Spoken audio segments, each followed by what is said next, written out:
Hyundai Accent mga boss. Concern nito, walang persa. Kahit ipol pag-apak ang accelerator. So, start natin. Check engine. Accelerate natin. Yan, walang acceleration. Yung pull na yung ano natin, no? Pull. Walang acceleration, no? Hanggang 1.8 lang, 1.9. Kaya makaabot ng 2. So, i-scan natin.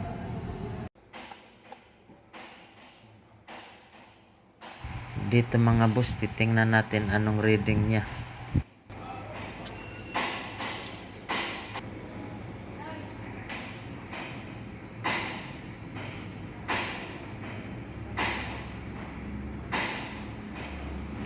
So, dito na mga boss. Read natin kung ano to. Anong trouble nito. Yan, read trouble code. So, ito yung reading niya mga boss. Yung present niya, P0121. Throttle position. Sensor signal circuit range performance. So, yung sa ibaba, mga history lang itong sa ibaba. So, dito tayo mag-focus sa throttle. So, try natin pag-reset kung ma-reset ba yung trouble code niya. Ayan.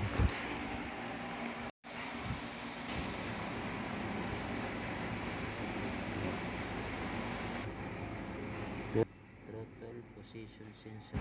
Ayaw ma-reset yung throttle. So, gagawin natin ito. I-check natin sa labas. Punta tayo dito sa makina. Dito, i-check natin yung throttle niya. So, dito mga boss, check natin yung connection kung wala bang problema tong connection. Ito yung connection niya. Ito yung socket niya mga boss. So, i-check natin yung continuity nito kung wala bang putol to. Tatanggalin muna natin tong hose. Ayan. Yung throttle niya malinis kasi bagong linis daw to. Ganun pa rin ang problema. Malinis naman yun. Malinis na to. Malinis na. Ito yung wire nakatip na. Tingnan natin to.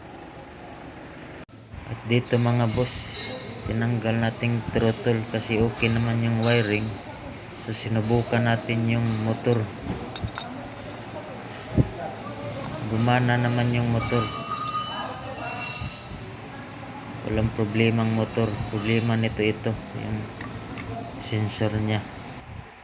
So dito mga boss, pinalitan natin, nag-order. So ito yung dumating surplus.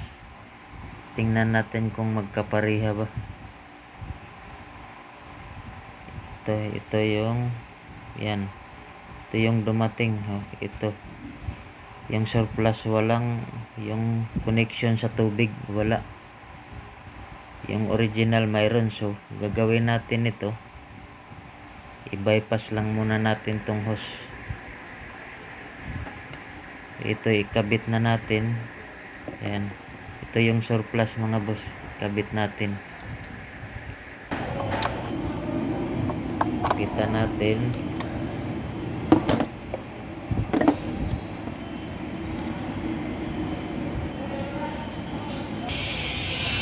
Yung sakit.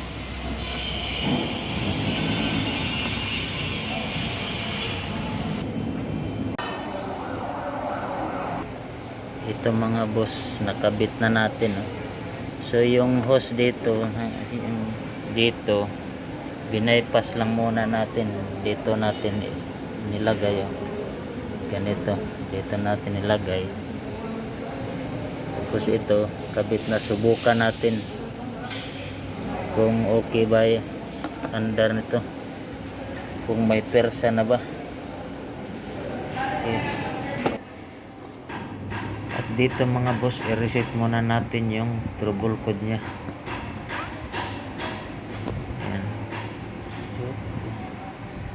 Read trouble code. Yun, wala na. So dito, i-start natin para masubukan. Start. Start ah.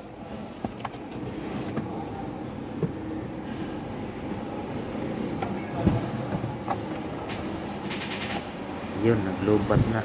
Jumper muna tayo ng battery. Start.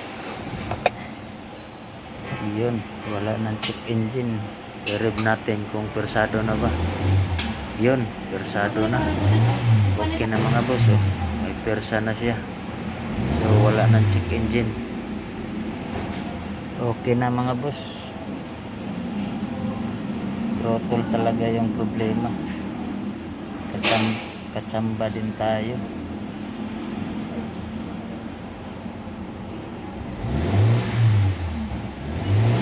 Yan. Persa na. Off natin uli kung mag check engine pa ba. Start. Yun, wala na mga boss. Okay na.